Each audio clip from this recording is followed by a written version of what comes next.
Muhammad, circa 570 c-8th of June 632 c, was an Arab religious, social, and political leader and the founder of Islam. According to Islamic doctrine, he was a prophet, sent to preach and confirm the monotheistic teachings of Adam, Abraham, Moses, Jesus, and other prophets. He is viewed as the final prophet of God in all the main branches of Islam, though some modern denominations diverge from this belief. Muhammad united Arabia into a single Muslim polity, with the Quran as well as his teachings and practices forming the basis of Islamic religious belief. Born approximately 570 CE in the Arabian city of Mecca, Muhammad was orphaned at the age of 6. He was raised under the care of his paternal grandfather Abd al-Muttalib, and upon his death, by his uncle Abu Talib. In later years, he would periodically seclude himself in a mountain cave named Hira for several nights of prayer. When he was 40, Muhammad reported being visited by Gabriel in the cave and receiving his first revelation from God. In 613, Muhammad started preaching these revelations publicly, proclaiming that God is one, that complete submission to God is the right way of life, and that he was a prophet and messenger of God, similar to the other prophets in Islam. Muhammad's followers were initially few in number, and experienced hostility from Meccan polytheists. To escape ongoing persecution, he sent some of his followers to Abyssinia in 615, before he and his followers migrated from Mecca to Medina later in 622. This event, the Hijra, marks the beginning of the Islamic calendar, also known as the Hijri calendar. In Medina, Muhammad united the tribes under the Constitution of Medina. In December 629, after 8 years of intermittent fighting with Meccan tribes, Muhammad gathered an army of 10,000 Muslim converts and marched on the city of Mecca. The conquest went largely uncontested and Muhammad seized the city with little bloodshed. In 632, a few months after returning from the farewell pilgrimage, he fell ill and died.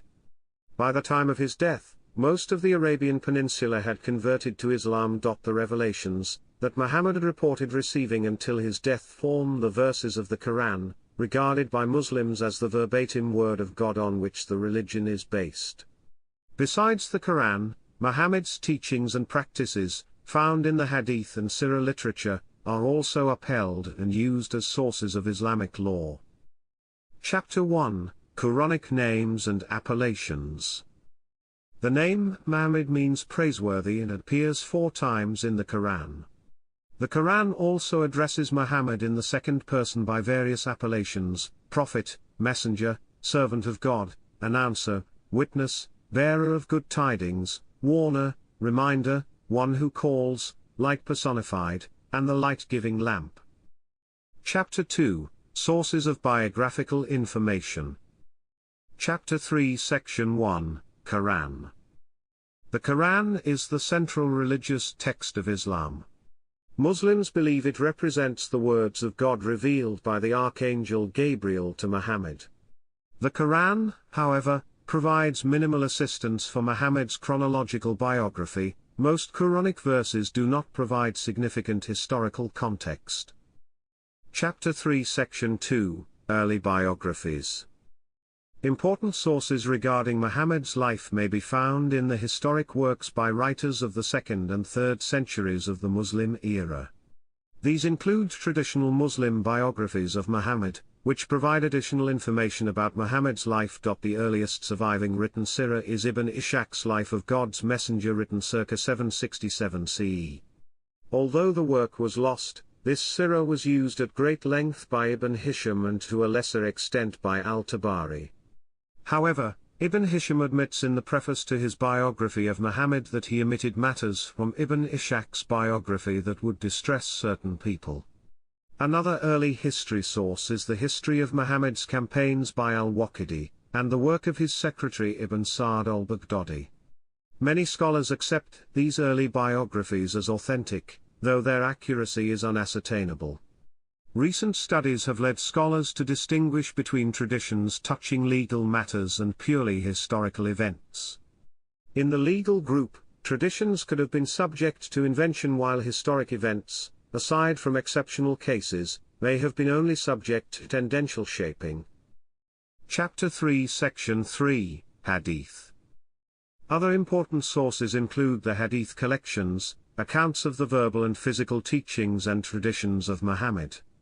Hadiths were compiled several generations after his death by followers including Muhammad al-Bukhari, Muslim ibn al-Hajjaj, Muhammad ibn Isa Tirmidhi, Abu Rahman al-Nasai, Abu Dawud, Ibn Majah, Malik ibn Anas, al-Daraqutni. Some Western academics cautiously view the Hadith collections as accurate historical sources.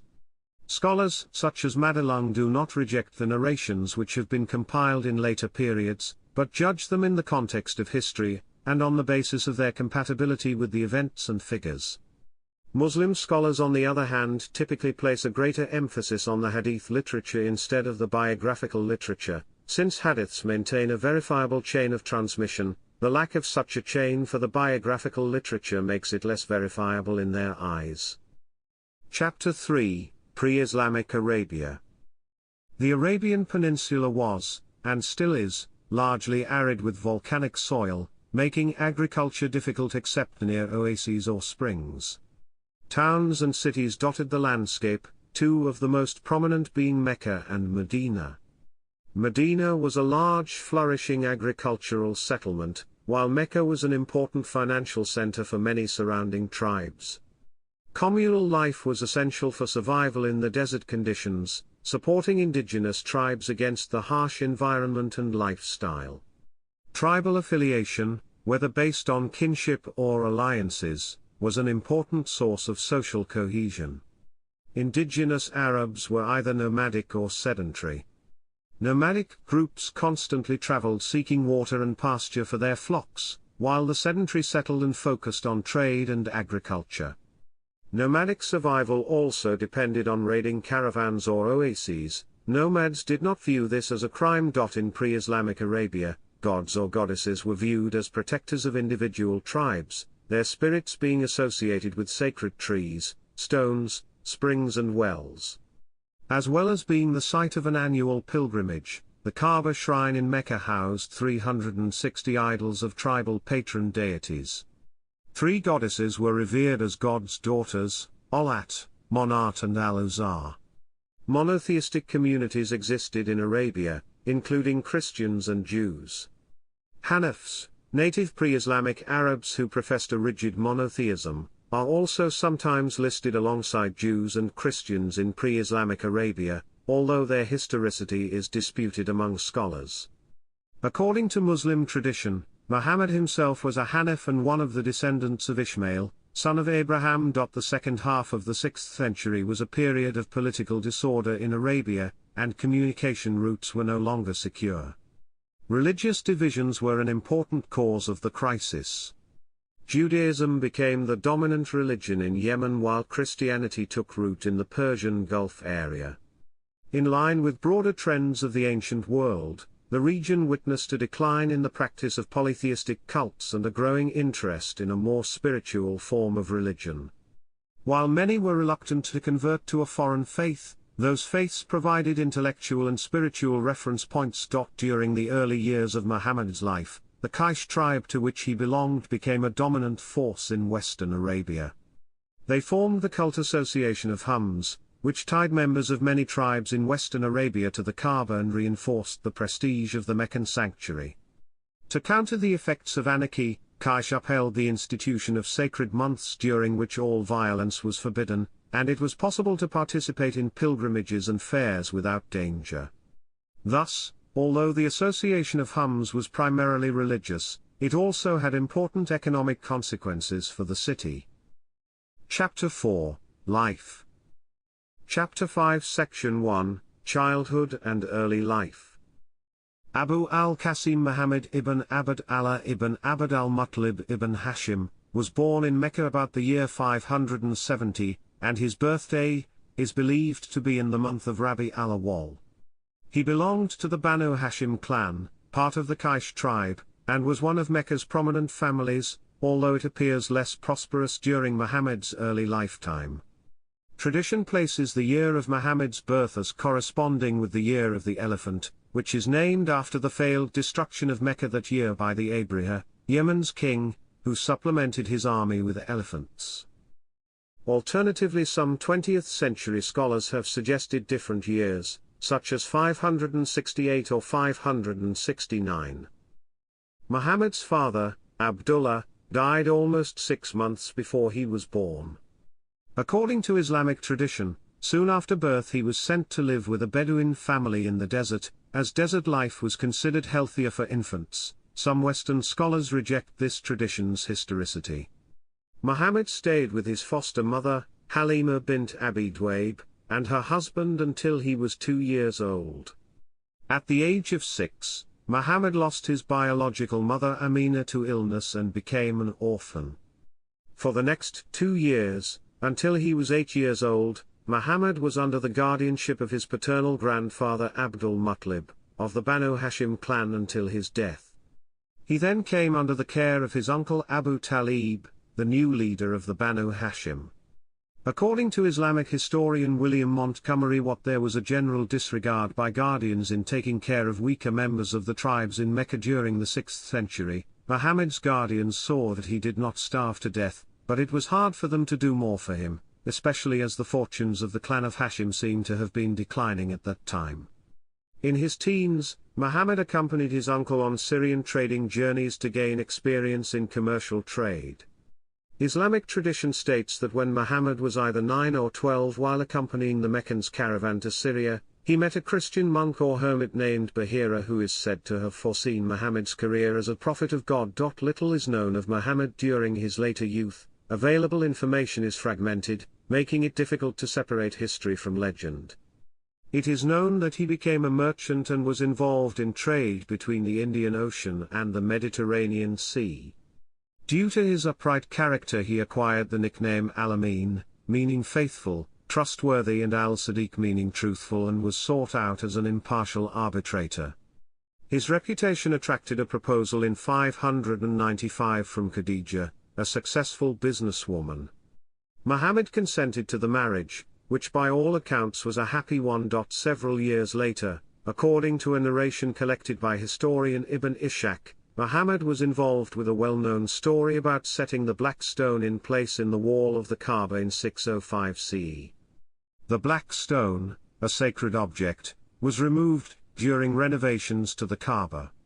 The Meccan leaders could not agree which clan should return the black stone to its place. They decided to ask the next man who comes through the gate to make that decision. That man was the 35-year-old Muhammad. This event happened 5 years before the first revelation by Gabriel to him. He asked for a cloth and laid the black stone in its center. The clan leaders held the corners of the cloth and together carried the black stone to the right spot. Then Muhammad laid the stone, satisfying the honor of all. Chapter 5 Section 2, Beginnings of the Quran. Muhammad began to pray alone in a cave named Hira on Mount Jabal al-Nur, near Mecca, for several weeks every year. Islamic tradition holds that during one of his visits to that cave, in the year 610, the angel Gabriel appeared to him and commanded Muhammad to recite verses that would be included in the Quran. Consensus exists that the first Quranic words revealed were the beginning of Surah 96-1. Muhammad was deeply distressed upon receiving his first revelations. After returning home, Muhammad was consoled and reassured by Khadija and her Christian cousin, Warqa ibn Nawfal. He also feared that others would dismiss his claims as being possessed. Shia tradition states Muhammad was not surprised or frightened at Gabriel's appearance, rather he welcomed the angel, as if he was expected. The initial revelation was followed by a 3-year pause during which Muhammad felt depressed and further gave himself to prayers and spiritual practices. When the revelations resumed, he was reassured and commanded to begin preaching, "Thy guardian Lord hath not forsaken thee, nor is he displeased." Sahih Bukhari narrates Muhammad describing his revelations as sometimes it is like the ringing of a bell. Aisha reported, "I saw the Prophet being inspired divinely on a very cold day and noticed the sweat dropping from his forehead." According to Welch, these descriptions may be considered genuine, since they are unlikely to have been forged by later Muslims. Muhammad was confident that he could distinguish his own thoughts from these messages. According to the Quran, one of the main roles of Muhammad is to warn the unbelievers of their eschatological punishment. Occasionally the Quran did not explicitly refer to Judgment Day but provided examples from the history of extinct communities and warns Muhammad's contemporaries of similar calamities. Muhammad did not only warn those who rejected God's revelation, but also dispensed good news for those who abandoned evil, listening to the divine words and serving God. Muhammad's mission also involves preaching monotheism. The Quran commands Muhammad to proclaim and praise the name of his Lord and instructs him not to worship idols or associate other deities with God. The key themes of the early Quranic verses included the responsibility of man towards his Creator, the resurrection of the dead, God's final judgment followed by vivid descriptions of the tortures in hell and pleasures in paradise, and the signs of God in all aspects of life. Religious duties required of the believers at this time were few: belief in God, asking for forgiveness of sins, offering frequent prayers, assisting others particularly those in need, rejecting cheating and the love of wealth, being chaste and not committing female infanticide. Chapter 5 Section 3 Opposition. According to Muslim tradition, Muhammad's wife Khadija was the first to believe he was a prophet. She was followed by Muhammad's 10-year-old cousin Ali ibn Abi Talib, close friend Abu Bakr, and adopted son Zayd. Around 613, Muhammad began to preach to the public. Most Meccans ignored and mocked him, though a few became his followers. There were three main groups of early converts to Islam: younger brothers and sons of great merchants, people who had fallen out of the first rank in their tribe or failed to attain it, and the weak, mostly unprotected foreigners. According to Ibn Sa'd, opposition in Mecca started when Muhammad delivered verses that condemned idol worship and the polytheism practiced by the Meccan forefathers. However, the Quranic exegesis maintains that it began as Muhammad started public preaching. As his followers increased, Muhammad became a threat to the local tribes and rulers of the city, whose wealth rested upon the Kaaba, the focal point of Meccan religious life that Muhammad threatened to overthrow. Muhammad's denunciation of the Meccan traditional religion was especially offensive to his own tribe, the Quraysh, as they were the guardians of the Kaaba. Powerful merchants attempted to convince Muhammad to abandon his preaching. He was offered admission to the inner circle of merchants, as well as an advantageous marriage. He refused both of these offers.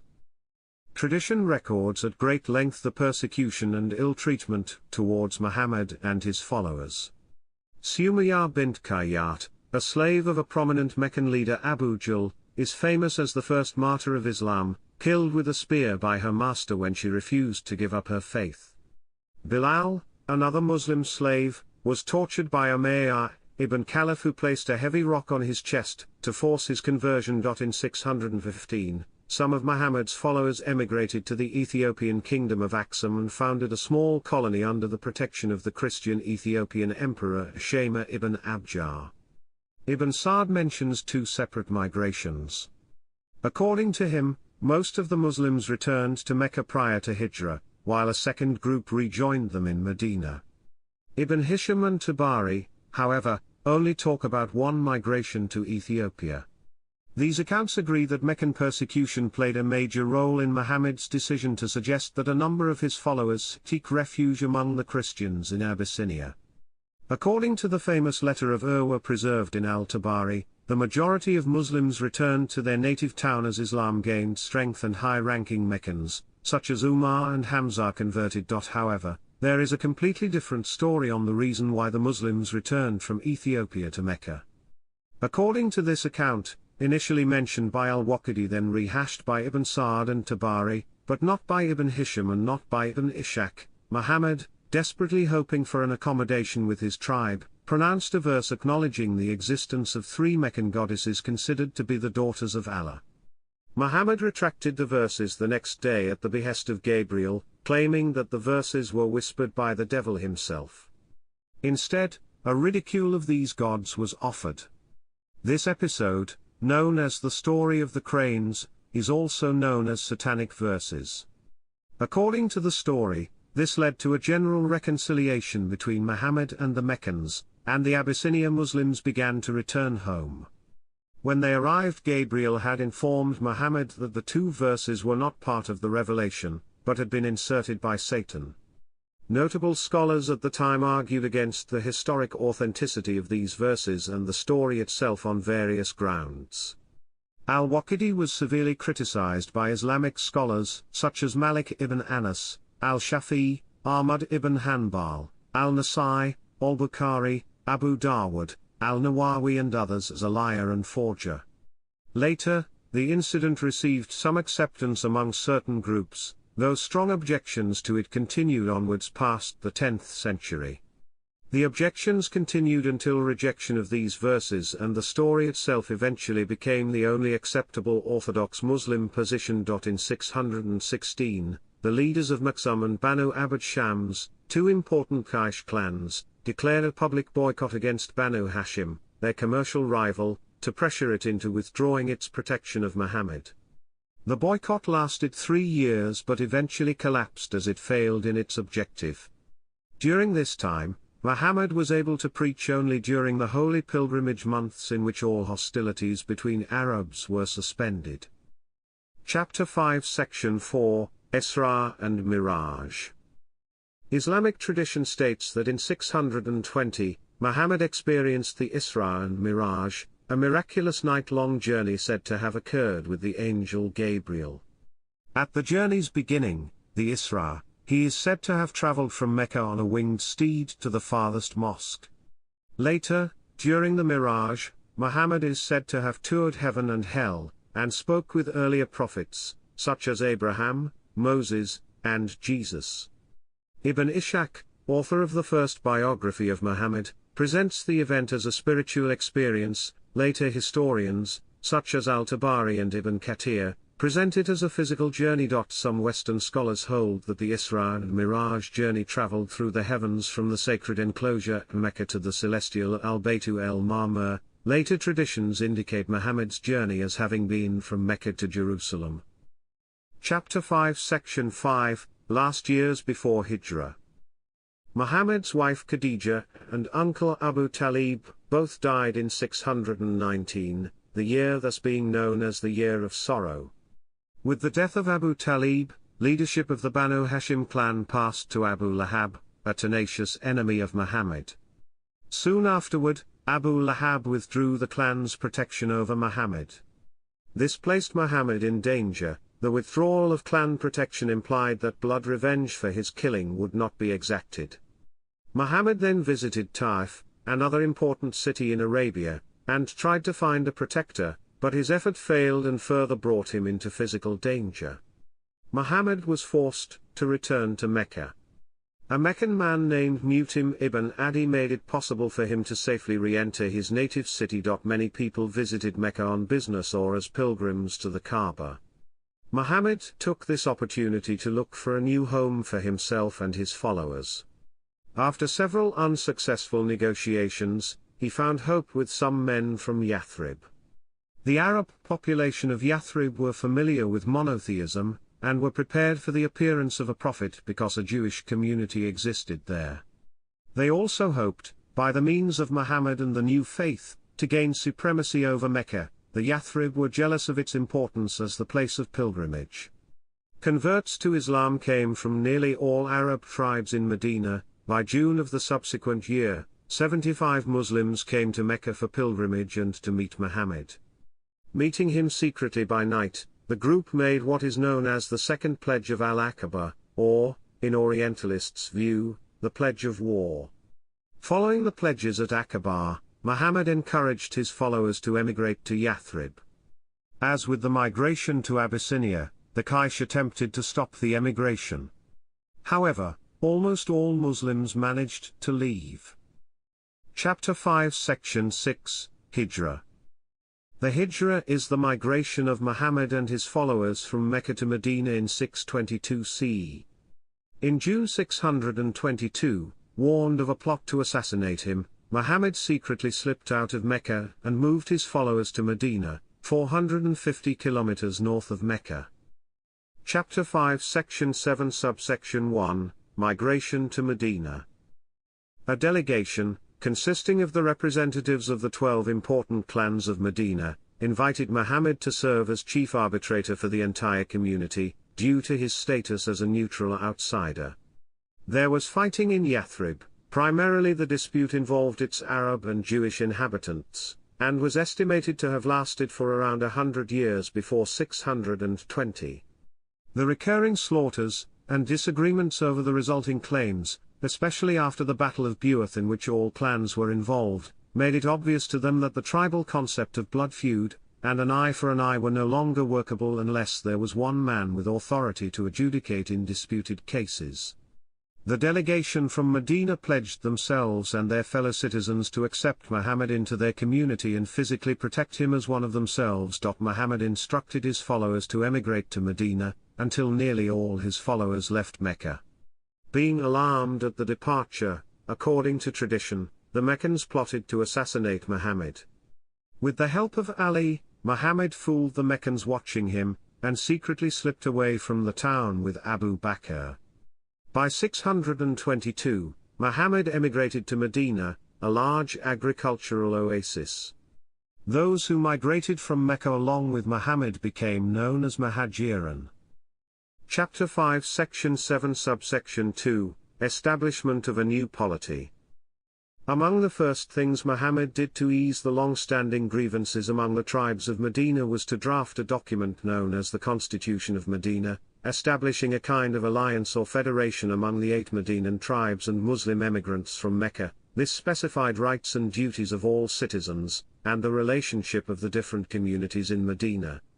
The community defined in the Constitution of Medina, Ummah, had a religious outlook, also shaped by practical considerations, and substantially preserved the legal forms of the old Arab tribes. The first group of converts to Islam in Medina were the clans without great leaders. These clans had been subjugated by hostile leaders from outside. This was followed by the general acceptance of Islam by the pagan population of Medina, with some exceptions. According to Ibn Ishaq, this was influenced by the conversion of Sa'd ibn Mu'adh to Islam. Medinans who converted to Islam and helped the Muslim emigrants find shelter became known as the Ansar. Then Muhammad instituted brotherhood between the emigrants and the supporters, and he chose Ali as his own brother. Chapter 5 Section 7 Subsection 3, Beginning of Armed Conflict. Following the emigration, the people of Mecca seized property of Muslim emigrants to Medina. War would later break out between the people of Mecca and the Muslims. Muhammad delivered Quranic verses permitting Muslims to fight the Meccans. According to the traditional account, on 11th of February 624, while praying in the Masjid al-Qiblatain in Medina, Muhammad received revelations from God that he should be facing Mecca rather than Jerusalem during prayer. Muhammad adjusted to the new direction, and his companions praying with him followed his lead, beginning the tradition of facing Mecca during prayer. In March 624, Muhammad led some 300 warriors in a raid on a Meccan merchant caravan. The Muslims set an ambush for the caravan at Badr. Aware of the plan, the Meccan caravan eluded the Muslims. A Meccan force was sent to protect the caravan and went on to confront the Muslims upon receiving word that the caravan was safe. The Battle of Badr commenced. Though outnumbered more than 3-1, the Muslims won the battle, killing at least 45 Meccans with 14 Muslims dead. They also succeeded in killing many Meccan leaders, including Abu Jahl. 70 prisoners had been acquired, many of whom were ransomed. Muhammad and his followers saw the victory as confirmation of their faith, and Muhammad ascribed the victory to the assistance of an invisible host of angels.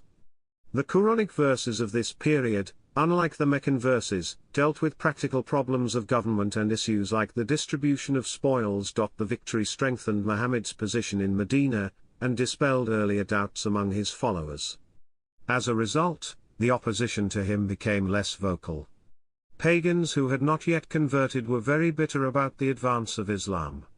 2 pagans, Asma bint Marwan of the Aws Monarch tribe and Abu Afak of the Amma b. Auf tribe, had composed verses taunting and insulting the Muslims. They were killed by people belonging to their own or related clans, and Muhammad did not disapprove of the killings. This report, however, is considered by some to be a fabrication. Most members of those tribes converted to Islam, and little pagan opposition remained. Muhammad expelled from Medina the Banu Qaynuqa, one of three main Jewish tribes, but some historians contend that the expulsion happened after Muhammad's death.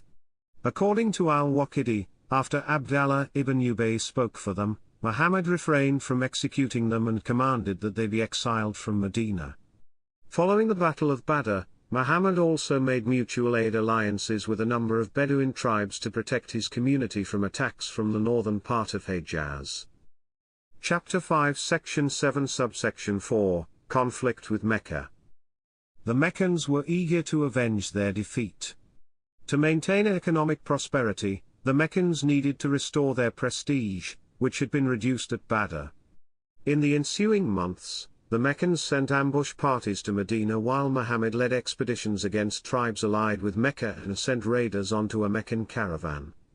Abu Sufyan gathered an army of 3,000 men and set out for an attack on Medina. A scout alerted Muhammad of the Meccan army's presence and numbers a day later. The next morning, at the Muslim conference of war, a dispute arose over how best to repel the Meccans. Muhammad and many senior figures suggested it would be safer to fight within Medina and take advantage of the heavily fortified strongholds. Younger Muslims argued that the Meccans were destroying crops, and huddling in the strongholds would destroy Muslim prestige. Muhammad eventually conceded to the younger Muslims and readied the Muslim force for battle. Muhammad led his force outside to the mountain of Au and fought the Battle of Au on 23 March 625. Although the Muslim army had the advantage in early encounters, lack of discipline on the part of strategically placed archers led to a Muslim defeat. 75 Muslims were killed, including Hamza, Muhammad's uncle, who became one of the best-known martyrs in the Muslim tradition. The Meccans did not pursue the Muslims, instead, they marched back to Mecca declaring victory. The announcement is probably because Muhammad was wounded and thought dead. When they discovered that Muhammad lived, the Meccans did not return due to false information about new forces coming to his aid. The attack had failed to achieve their aim of completely destroying the Muslims. The Muslims buried the dead and returned to Medina that evening. Questions accumulated about the reasons for the loss. Muhammad delivered Quranic verses 3 to 152 indicating that the defeat was twofold, partly a punishment for disobedience, partly a test for steadfastness. Abu Sufyan directed his effort towards another attack on Medina.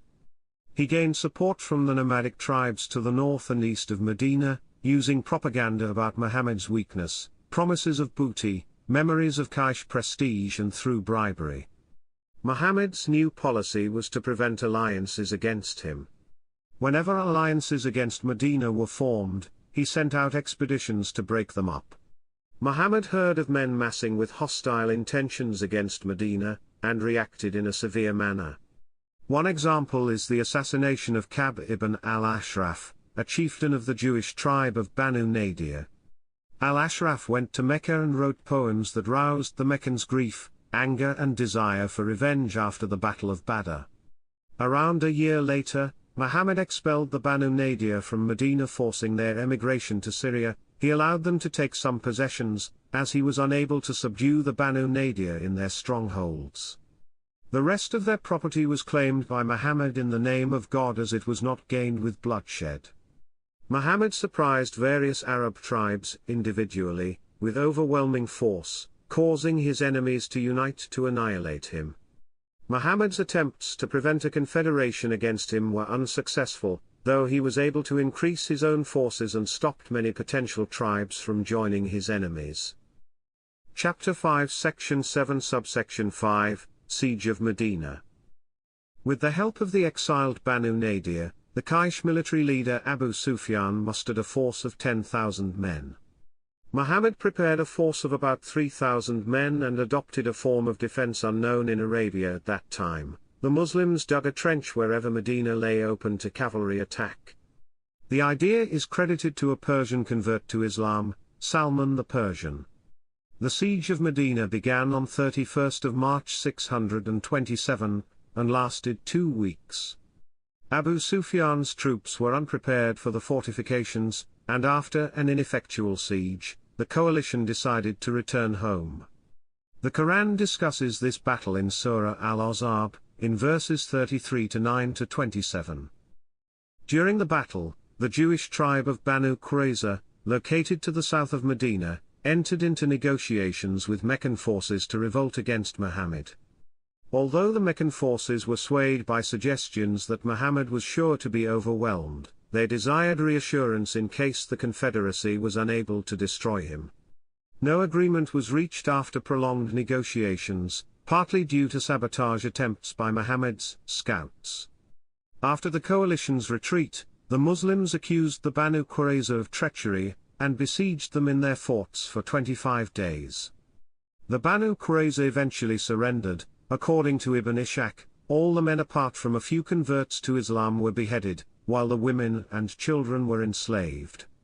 Walid ibn Arafat and Barakat Ahmad have disputed the accuracy of Ibn Ishaq's narrative.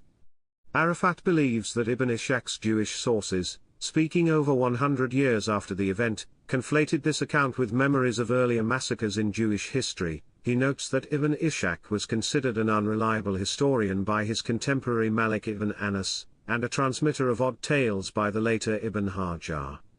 Ahmad argues that only some of the tribe were killed, while some of the fighters were merely enslaved. What finds Arafat's arguments not entirely convincing, while Mayor J. Kister has contradicted the arguments of Arafat and Ahmad. In the siege of Medina, the Meccans exerted the available strength to destroy the Muslim community. The failure resulted in a significant loss of prestige. Their trade with Syria vanished. Following the Battle of the Trench, Muhammad made 2 expeditions to the north, both ended without any fighting. While returning from one of these journeys, an accusation of adultery was made against Aisha, Muhammad's wife. Aisha was exonerated from accusations when Muhammad announced he had received a revelation confirming Aisha's innocence and directing that charges of adultery be supported by 4 eyewitnesses. Chapter 5 Section 7 Subsection 6, Truce of Hudaybiyah. Although Muhammad had delivered Quranic verses commanding the Hajj, the Muslims had not performed it due to Quraysh enmity. In the month of Shawwal 628, Muhammad ordered his followers to obtain sacrificial animals and to prepare for a pilgrimage to Mecca, saying that God had promised him the fulfillment of this goal in a vision when he was shaving his head after completion of the Hajj. Upon hearing of the approaching 1,400 Muslims, the Quraysh dispatched 200 cavalry to halt them. Muhammad evaded them by taking a more difficult route, enabling his followers to reach al-Hudaybiyah just outside Mecca. According to Watt, although Muhammad's decision to make the pilgrimage was based on his dream, he was also demonstrating to the pagan Meccans that Islam did not threaten the prestige of the sanctuaries, that Islam was an Arabian religion. Negotiations commenced with emissaries traveling to and from Mecca. While these continued, rumors spread that one of the Muslim negotiators, Uthman bin Affan, had been killed by the Quraysh. Muhammad called upon the pilgrims to make a pledge not to flee if the situation descended into war with Mecca. This pledge became known as the Pledge of Acceptance or the Pledge under the Tree. News of Uthman's safety allowed for negotiations to continue, and a treaty scheduled to last 10 years was eventually signed between the Muslims and Quraysh. The main points of the treaty included cessation of hostilities, the deferral of Muhammad's pilgrimage to the following year, an agreement to send back any Meccan who emigrated to Medina without permission from their protector. Many Muslims were not satisfied with the treaty. However, the Quranic Surah Al-Fath assured them that the expedition must be considered a victorious one. It was later that Muhammad's followers realized the benefit behind the treaty. These benefits included the requirement of the Meccans to identify Muhammad as an equal, cessation of military activity allowing Medina to gain strength, and the admiration of Meccans who were impressed by the pilgrimage rituals. After signing the truce, Muhammad assembled an expedition against the Jewish oasis of Khaybar, known as the Battle of Khaybar. This was possibly due to housing the Banu Nadir, who were inciting hostilities against Muhammad, or to regain prestige from what appeared as the inconclusive result of the Truce of Hudaybiyah. According to Muslim tradition, Muhammad also sent letters to many rulers, asking them to convert to Islam. He sent messengers to Heraclius of the Byzantine Empire, Khosrau of Persia, the chief of Yemen, and to some others. In the years following the Truce of Hudaybiyah, Muhammad directed his forces against the Arabs on Transjordanian Byzantine soil in the Battle of Mu'tah. Chapter 5 Section 7, Final Years. Chapter 5 Section 8 Subsection 1, Conquest of Mecca. The Truce of Hudaybiyah was enforced for 2 years. The tribe of Banu Khuzar had good relations with Muhammad, whereas their enemies, the Banu Bakr, had allied with the Meccans. A clan of the Bakr made a night raid against the Khuzar, killing a few of them. The Meccans helped the Banu Bakr with weapons and, according to some sources, a few Meccans also took part in the fighting. After this event, Muhammad sent a message to Mecca with 3 conditions, asking them to accept one of them. These were, either the Meccans would pay blood money for the slain among the Khuzar tribe, they disavow themselves of the Banu Bakr, or they should declare the Truce of Hudaybiyah null. The Meccans replied that they accepted the last condition. Soon they realized their mistake and sent Abu Sufyan to renew the Hudaybiyah treaty, a request that was declined by Muhammad. Muhammad began to prepare for a campaign. In 630, Muhammad marched on Mecca with 10,000 Muslim converts.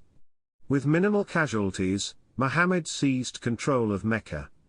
He declared an amnesty for past offences, except for 10 men and women who were guilty of murder or other offences or had sparked off the war and disrupted the peace. Some of these were later pardoned. Most Meccans converted to Islam, and Muhammad proceeded to destroy all the statues of Arabian gods in and around the Kaaba. According to reports collected by Ibn Ishaq and al-Azraqi, Muhammad personally spared paintings or frescoes of Mary and Jesus, but other traditions suggest that all pictures were erased. The Quran discusses the conquest of Mecca. Chapter 5 Section 8 Subsection 2, Conquest of Arabia. Following the conquest of Mecca, Muhammad was alarmed by a military threat from the confederate tribes of Hawazin, who were raising an army double the size of Muhammad's. The Banu Hawazin were old enemies of the Meccans. They were joined by the Banu Thaqif, who adopted an anti-Meccan policy due to the decline of the prestige of Meccans. Muhammad defeated the Hawazin and Thaqif tribes in the Battle of Hunain. In the same year, Muhammad organized an attack against northern Arabia, because of their previous defeat at the Battle of Mu'tah and reports of hostility adopted against Muslims. With great difficulty he assembled 30,000 men, half of whom on the second day returned with Abdallah ibn Ubay, untroubled by the damning verses which Muhammad hurled at them. Although Muhammad did not engage with hostile forces at Tabuk, he received the submission of some local chiefs of the region. He also ordered the destruction of any remaining pagan idols in eastern Arabia. The last city to hold out against the Muslims in western Arabia was Taif.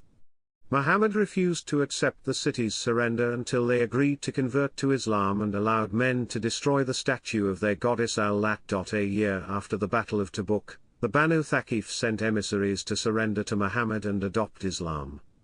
Many Bedouins submitted to Muhammad to safeguard against his attacks and to benefit from the spoils of war. However, the Bedouins were alien to the system of Islam and wanted to maintain independence, namely their code of virtue and ancestral traditions. Muhammad required a military and political agreement according to which they acknowledged the suzerainty of Medina, to refrain from attack on the Muslims and their allies, and to pay the zakat, the Muslim religious levy. Chapter 5 Section 8 Subsection 3, Farewell Pilgrimage. In 632, at the end of the 10th year after migration to Medina, Muhammad completed his first true Islamic pilgrimage, setting precedent for the annual Great Pilgrimage, known as Hajj. On the 9th of Dhul-Hijjah, Muhammad delivered his farewell sermon, at Mount Arafat east of Mecca. In this sermon, Muhammad advised his followers not to follow certain pre-Islamic customs. For instance, he said a white has no superiority over a black, nor a black any superiority over a white except by piety and good action. He abolished old blood feuds and disputes based on the former tribal system and asked for old pledges to be returned as implications of the creation of the new Islamic community. Commenting on the vulnerability of women in his society, Muhammad asked his male followers to be good to women, for they are powerless captives in your households. You took them in God's trust, and legitimated your sexual relations with the word of God, so come to your senses people, and hear my words. He told them that they were entitled to discipline their wives but should do so with kindness. He addressed the issue of inheritance by forbidding false claims of paternity or of a client relationship to the deceased and forbade his followers to leave their wealth to a testamentary heir. He also upheld the sacredness of 4 lunar months in each year. According to Sunni Tafsir, the following Quranic verse was delivered during this event: "Today I have perfected your religion, and completed my favors for you and chosen Islam as a religion for you." According to Shia Tafsir, it refers to the appointment of Ali ibn Abi Talib at the Pond of Qum as Muhammad's successor, this occurring a few days later when Muslims were returning from Mecca to Medina. Chapter 5 Section 8 Subsection 4, Death and Tomb. A few months after the farewell pilgrimage, Muhammad fell ill and suffered for several days with fever, head pain, and weakness. He died on Monday 8th of June 632, in Medina, at the age of 62 or 63, in the house of his wife Aisha. With his head resting on Aisha's lap, he asked her to dispose of his last worldly goods, then spoke his final words, "O Allah," to our Rafiq al-Allah. According to the Encyclopedia of Islam, Muhammad's death may be presumed to have been caused by Medinan fever exacerbated by physical and mental fatigue. Academics Resit Halamaz and Fatih Hapsi say that our Rafiq al-Allah is referring to God. He was buried where he died in Aisha's house. During the reign of the Umayyad Caliph al-Walid I, al-Masjid an-Nabawi was expanded to include the site of Muhammad's tomb. The green dome above the tomb was built by the Mamluk Sultan al-Mansa Kalaun in the 13th century, although the green color was added in the 16th century, under the reign of Ottoman Sultan Suleiman the Magnificent. Among tombs adjacent to that of Muhammad are those of his companions, the first 2 Muslim caliphs Abu Bakr and Umar, and an empty one that Muslims believe awaits Jesus. When Saud bin Abdulaziz took Medina in 1805, Muhammad's tomb was stripped of its gold and jewel ornamentation. Adherents to Wahhabism, Saud's followers, destroyed nearly every tomb dome in Medina in order to prevent their veneration, and the one of Muhammad is reported to have narrowly escaped. Similar events took place in 1925, when the Saudi militias retook, and this time managed to keep, the city. In the Wahhabi interpretation of Islam, burial is to take place in unmarked graves. Although the practice is frowned upon by the Saudis, many pilgrims continue to practice a ziyarat, a ritual visit, to the tomb. Chapter 5 Section 8, After Muhammad. Muhammad united several of the tribes of Arabia into a single Arab, Muslim religious polity in the last years of his life. With Muhammad's death, disagreement broke out over who his successor would be. Umar ibn al-Khattab, a prominent companion of Muhammad, nominated Abu Bakr, Muhammad's friend and collaborator. With additional support, Abu Bakr was confirmed as the first caliph. This choice was disputed by some of Muhammad's companions, who held that Ali ibn Abi Talib, his cousin and son-in-law, had been designated the successor by Muhammad at Ghadir Qum. Abu Bakr immediately moved to strike against the Byzantine forces because of the previous defeat, although he first had to put down a rebellion by Arab tribes in an event that Muslim historians later referred to as the Ridda Wars, or Wars of Apostasy. The pre-Islamic Middle East was dominated by the Byzantine and Sasanian empires. The Roman-Persian wars between the two had devastated the region, making the empires unpopular amongst local tribes. Furthermore, in the lands that would be conquered by Muslims, many Christians were disaffected from the Eastern Orthodox Church, which deemed them heretics.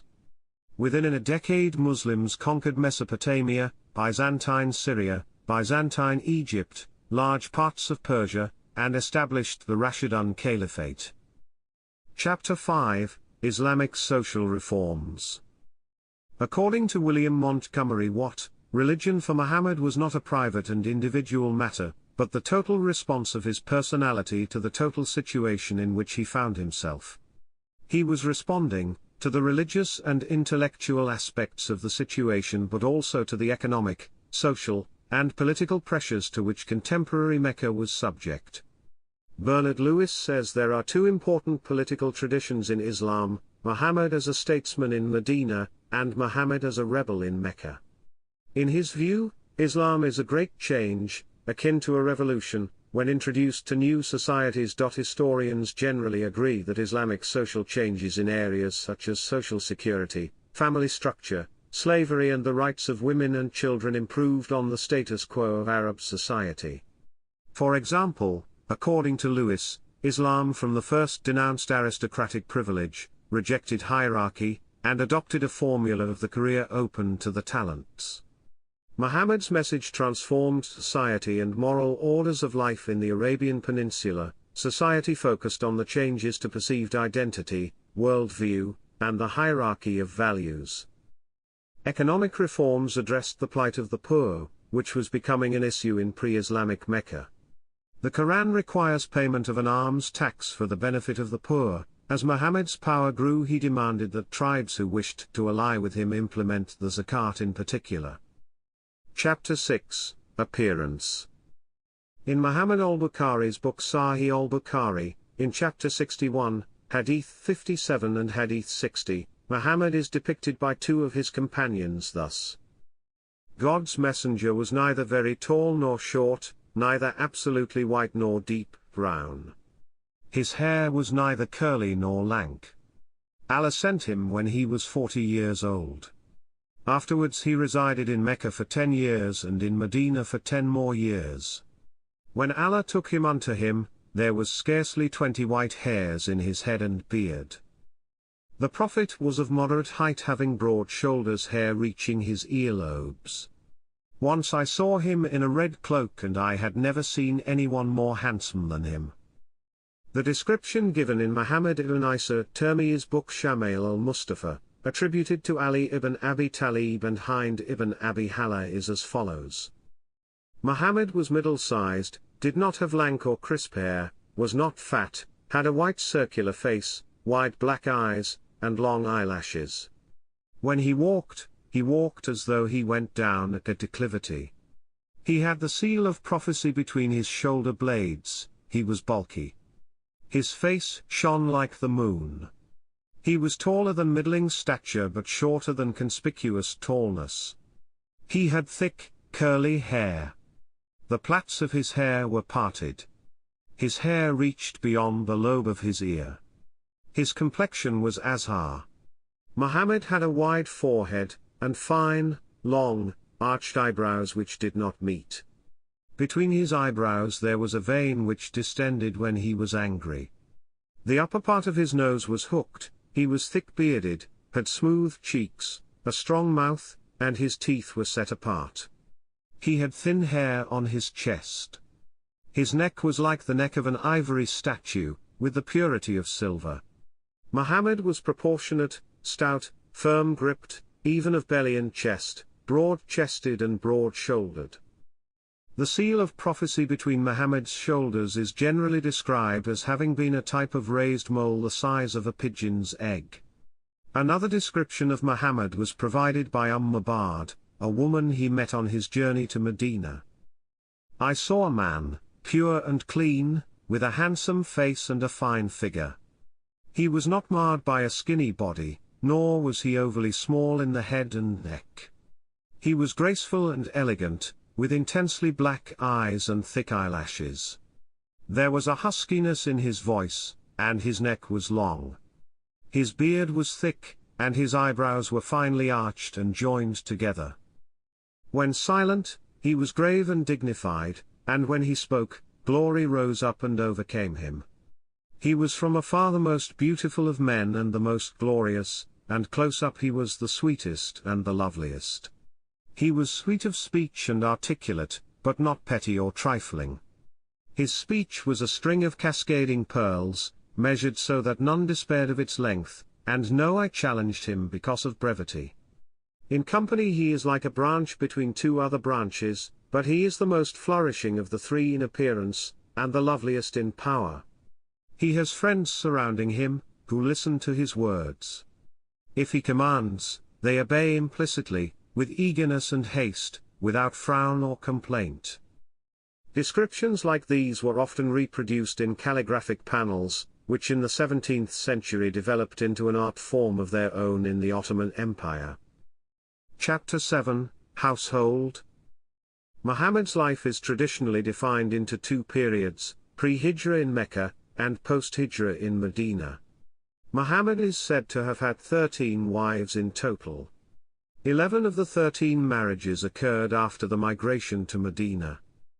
At the age of 25, Muhammad married the wealthy Khadija bint Khuwaylid, who was 40 years old. The marriage lasted for 25 years, and was a happy one. Muhammad did not enter into marriage with another woman during this marriage. After Khadija's death, Khawla bint Hakim suggested to Muhammad that he should marry Sauda bint Zama, a Muslim widow, or Aisha, daughter of Ruman and Abu Bakr of Mecca. Muhammad is said to have asked for arrangements to marry both. Muhammad's marriages after the death of Khadija were contracted mostly for political or humanitarian reasons. The women were either widows of Muslims killed in battle and had been left without a protector, or belonged to important families or clans with whom it was necessary to honor and strengthen alliances. According to traditional sources, Aisha was 6 or 7 years old when betrothed to Muhammad, with the marriage not being consummated until she had reached puberty at the age of 9 or 10 years old. She was therefore a virgin at marriage. Modern Muslim authors who calculate Aisha's age based on other sources of information, such as a hadith about the age difference between Aisha and her sister Asma, estimate that she was over 13 and perhaps in her late teens at the time of her marriage. After migration to Medina, Muhammad, who was then in his 50s, married several more women. Muhammad performed household chores such as preparing food, sewing clothes, and repairing shoes. He is also said to have had accustomed his wives to dialogue. He listened to their advice, and the wives debated and even argued with him. Khadija is said to have had 4 daughters with Muhammad and 2 sons. All but one of his daughters, Fatima, died before him. Some Shia scholars contend that Fatima was Muhammad's only daughter. Maria al-Qaitiyya bore him a son named Ibrahim ibn Muhammad, but the child died when he was 2 years old. 9 of Muhammad's wives survived him. Aisha, who became known as Muhammad's favorite wife in Sunni tradition, survived him by decades and was instrumental in helping assemble the scattered sayings of Muhammad that form the hadith literature for the Sunni branch of Islam. Muhammad's descendants through Fatima are known as Sharifs, Sayyids or Sayyids. These are honorific titles in Arabic, Sharif meaning noble and Sayyid or Sayyid meaning lord or sir. As Muhammad's only descendants, they are respected by both Sunni and Shia, though the Shia place much more emphasis and value on their distinction. Zayd ibn Haritha was a slave that Muhammad bought, freed, and then adopted as his son. He also had a wet nurse. According to a BBC summary, the Prophet Muhammad did not try to abolish slavery, and bought, sold, captured, and owned slaves himself. But he insisted that slave owners treat their slaves well and stressed the virtue of freeing slaves. Muhammad treated slaves as human beings and clearly held some in the highest esteem. Chapter 8, Legacy. Chapter 9 Section 1, Islamic Tradition. Following the attestation to the oneness of God, the belief in Muhammad's prophethood is the main aspect of the Islamic faith. Every Muslim proclaims in Shahada, I testify that there is no God but God, and I testify that Muhammad is a messenger of God. The Shahada is the basic creed or tenet of Islam. Islamic belief is that ideally the Shahada is the first words a newborn will hear, children are taught it immediately and it will be recited upon death. Muslims repeat the Shahada in the call to prayer and the prayer itself. Non-Muslims wishing to convert to Islam are required to recite the creed. In Islamic belief, Muhammad is regarded as the last prophet sent by God. Quran 10:37 states that it is a confirmation of that went before it, and a fuller explanation of the book, wherein there is no doubt, from the Lord of the worlds. Similarly, Quran 46:12 states, and before this was the book of Moses, as a guide and a mercy. And this book confirms, while 2-136 commands the believers of Islam to say, we believe in God and that which is revealed unto us, and that which was revealed unto Abraham and Ishmael and Isaac and Jacob and the tribes, and that which Moses and Jesus received, and which the prophets received from their Lord. We make no distinction between any of them, and unto him we have surrendered. Muslim tradition credits Muhammad with several miracles or supernatural events. For example, many Muslim commentators and some Western scholars have interpreted the Surah 54:1-2 as referring to Muhammad splitting the moon in view of the Quraysh when they began persecuting his followers. Western historian of Islam Dennis Grill believes the Quran does not overtly describe Muhammad performing miracles, and the supreme miracle of Muhammad is identified with the Quran itself. According to Islamic tradition, Muhammad was attacked by the people of Taif and was badly injured. The tradition also describes an angel appearing to him and offering retribution against the assailants.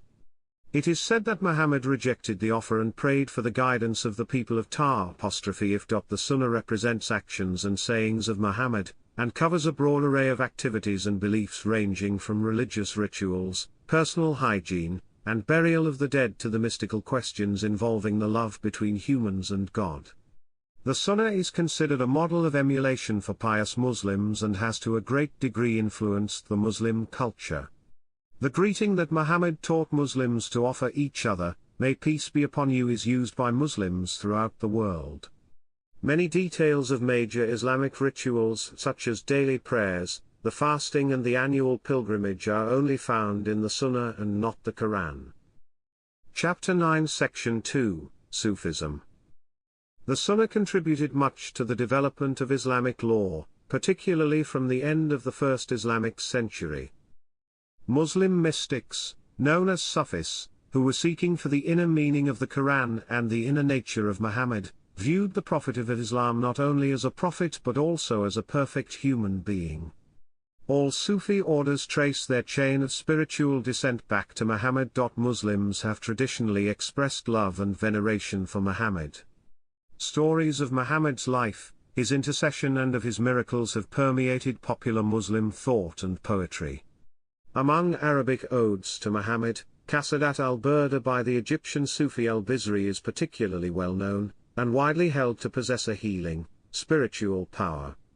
The Quran refers to Muhammad as a mercy to the worlds. The association of rain with mercy in Oriental countries has led to imagining Muhammad as a rain cloud dispensing blessings and stretching over lands, reviving the dead hearts, just as rain revives the seemingly dead earth. Muhammad's birthday is celebrated as a major feast throughout the Islamic world, excluding Wahhabi-dominated Saudi Arabia where these public celebrations are discouraged. When Muslims say or write the name of Muhammad, they usually follow it with the Arabic phrase Sallallahu alayhi wa sallam or the English phrase Peace be upon him. In casual writing, the abbreviations SAW or PBH are sometimes used. In printed matter, a small calligraphic rendition is commonly used. Chapter 9 Section 3 Subsection 1, Depictions. In line with the Hadith's prohibition against creating images of sentient living beings, which is particularly strictly observed with respect to God and Muhammad, Islamic religious art is focused on the word. Muslims generally avoid depictions of Muhammad, and mosques are decorated with calligraphy and Quranic inscriptions or geometrical designs, not images or sculptures. Today, the interdiction against images of Muhammad, designed to prevent worship of Muhammad, rather than God, is much more strictly observed in Sunni Islam and Ahmadiyya Islam than among Shias. While both Sunnis and Shias have created images of Muhammad in the past, Islamic depictions of Muhammad are rare. They have mostly been limited to the private and elite medium of the miniature, and since about 1500 most depictions show Muhammad with his face veiled, or symbolically represent him as a flame.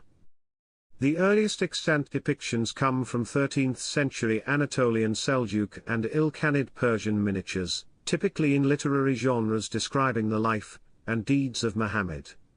During the Ilkhanid period, when Persia's Mongol rulers converted to Islam, competing Sunni and Shia groups used visual imagery, including images of Muhammad, to promote their particular interpretation of Islam's key events. Influenced by the Buddhist tradition of representational religious art predating the Mongol elite's conversion, this innovation was unprecedented in the Islamic world, and accompanied by a broader shift in Islamic artistic culture away from abstraction toward representation in mosques, on tapestries, silks, ceramics, and in glass and metalwork besides books. In the Persian lands, this tradition of realistic depictions lasted through the Timurid dynasty until the Safavids took power in the early 16th century. The Safavids, who made Shi'islam the state religion, initiated a departure from the traditional Ilkhanid and Timurid artistic style by covering Muhammad's face with a veil to obscure his features and at the same time represent his luminous essence. Concomitantly, some of the unveiled images from earlier periods were defaced. Later images were produced in Ottoman Turkey and elsewhere, but mosques were never decorated with images of Muhammad. Illustrated accounts of the night journey were particularly popular from the Ilkhanid period through the Safavid era. During the 19th century, Iran saw a boom of printed and illustrated mirage books, with Muhammad's face veiled, aimed in particular at illiterates and children in the manner of graphic novels. Reproduced through lithography, these were essentially printed manuscripts. Today, millions of historical reproductions and modern images are available in some Muslim-majority countries, especially Turkey and Iran, on posters, postcards, and even in coffee table books, but are unknown in most other parts of the Islamic world, and when encountered by Muslims from other countries, they can cause considerable consternation and offense. Chapter 9 Section 3 Medieval Christians. The earliest documented Christian knowledge of Muhammad stems from Byzantine sources. They indicate that both Jews and Christians saw Muhammad as a false prophet. Another Greek source for Muhammad is Theophanes the Confessor, a 9th-century writer. The earliest Syriac source is the 7th-century writer John Bar Penke. According to Hussein Nasser, the earliest European literature often refers to Muhammad unfavorably. A few learned circles of Middle Ages Europe, primarily Latin literate scholars, had access to fairly extensive biographical material about Muhammad. They interpreted the biography through a Christian religious filter, one that viewed Muhammad as a person who seduced the Saracens into his submission under religious guise. Popular European literature of the time portrayed Muhammad as though he were worshipped by Muslims, similar to an idol or a heathen god. In later ages, Muhammad came to be seen as a schismatic. Brunetto Latini's 13th-century Livres do Tresor represents him as a former monk and cardinal, and Dante's Divine Comedy, written in the early 1300s, puts Muhammad and his son-in-law, Ali, in hell among the sowers of discord and the schismatics, being lacerated by devils again and again. Chapter 9 Section 4 European Appreciation. After the Reformation, Muhammad was often portrayed in a similar way. Guillaume Postel was among the first to present a more positive view of Muhammad when he argued that Muhammad should be esteemed by Christians as a valid prophet. Gottfried Leibniz praised Muhammad because he did not deviate from the natural religion. Henri de Boullain-Villiers, in his Vie de Muhammad, which was published posthumously in 1730, described Muhammad as a gifted political leader and a just lawmaker.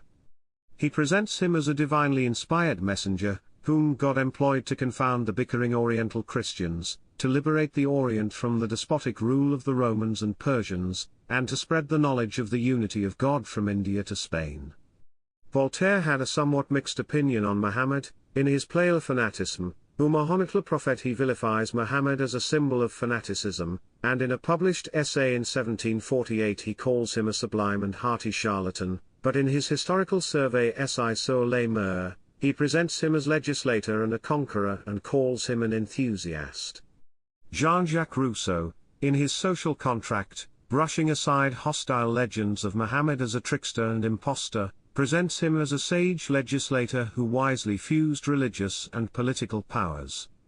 Emmanuel Pastoret published in 1787 his Zoroaster, Confucius and Muhammad, in which he presents the lives of these three great men, the greatest legislators of the universe, and compares their careers as religious reformers and lawgivers.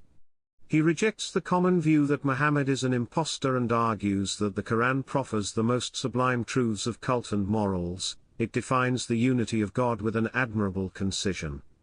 Pastoret writes that the common accusations of his immorality are unfounded. On the contrary, his law enjoins sobriety, generosity, and compassion on his followers. The legislator of Arabia was a great man. Napoleon Bonaparte admired Muhammad and Islam, and described him as a model lawmaker and a great man.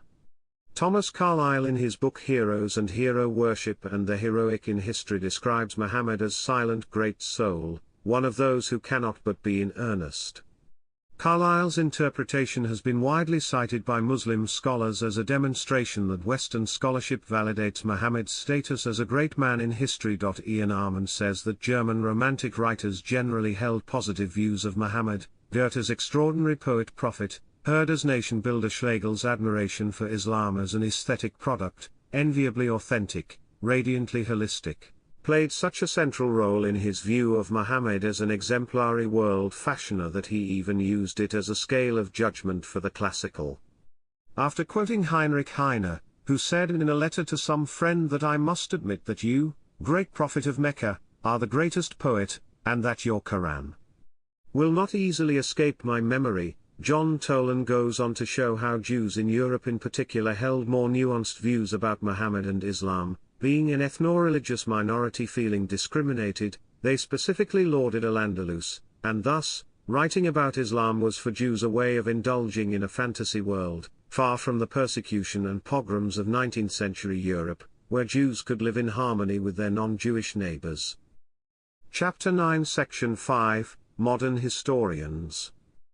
Recent writers such as William Montgomery Watt and Richard Bell dismiss the idea that Muhammad deliberately deceived his followers, arguing that Muhammad was absolutely sincere and acted in complete good faith, and Muhammad's readiness to endure hardship for his cause, with what seemed to be no rational basis for hope, shows his sincerity.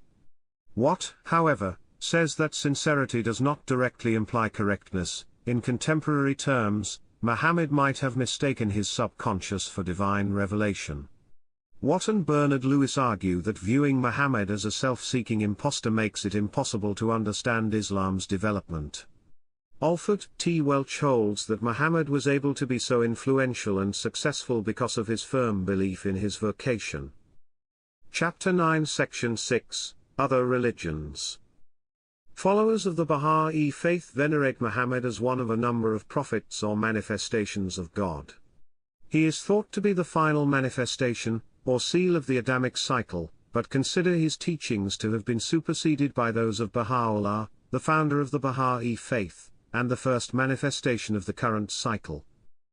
Chapter 9 Section 7, Criticism. Criticism of Muhammad has existed since the 7th century, when Muhammad was decried by his non-Muslim Arab contemporaries for preaching monotheism, and by the Jewish tribes of Arabia for his unwarranted appropriation of biblical narratives and figures, vituperation of the Jewish faith, and proclaiming himself as the last prophet without performing any miracle nor showing any personal requirement demanded in the Hebrew Bible to distinguish a true prophet chosen by the God of Israel from a false claimant. For these reasons, they gave him the derogatory nickname, Harmer Sugar. During the Middle Ages, various Western and Byzantine Christian thinkers considered Muhammad to be a perverted, deplorable man, a false prophet, and even the Antichrist, as he was frequently seen in Christendom as a heretic or possessed by demons. Some of them, like Thomas Aquinas, criticized Muhammad's promises of carnal pleasure in the afterlife. Modern religious and secular criticism of Islam has concerned Muhammad's sincerity in claiming to be a prophet, his morality, his ownership of slaves, his treatment of enemies, his marriages, his treatment of doctrinal matters, and his psychological condition. Muhammad has been accused of sadism and mercilessness, including the invasion of the Banu Qurayza tribe in Medina, sexual relationships with slaves, and his marriage to Aisha when she was 6 years old, which according to most estimates was consummated when she was 9. Chapter 9 Section 8, Encyclopedias. Chapter 9 Section 9, Books. Chapter 9 Section 10, Online.